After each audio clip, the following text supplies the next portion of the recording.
আপনি জানেন কিনা জানি না যে 1940 তে ওয়ার্ল্ডে যে জবগুলি ছিল তার 60% জব কিন্তু এখন নাই। হুম, হুম, হুম, হুম। সেটা অলরেডি চেঞ্জ হয়ে গেছে এবং এক্সপেকটেশন হচ্ছে আগামী 15 বছরে বর্তমানে যে জব আছে তার প্রায় 40% এর জবগুলি থাকবে না আর 15 বছরের মধ্যে। হুম, হুম, হুম, হুম। সুতরাং এই যে এই চেঞ্জটা।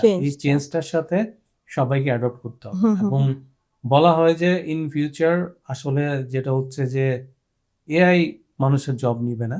যারা এআই জানবে তারাই হচ্ছে জবগুলি নিয়ে নিবে। হ্যাঁ, হ্যাঁ। সুতরাং জব মার্কেট টিকে রাখতে হলে এআই এর নলেজ খুব ইম্পর্টেন্ট। এবং health সেক্টরও same.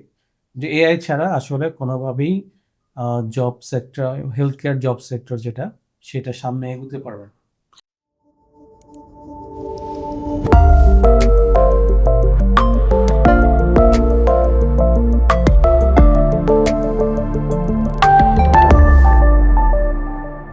Be a lifelong learner.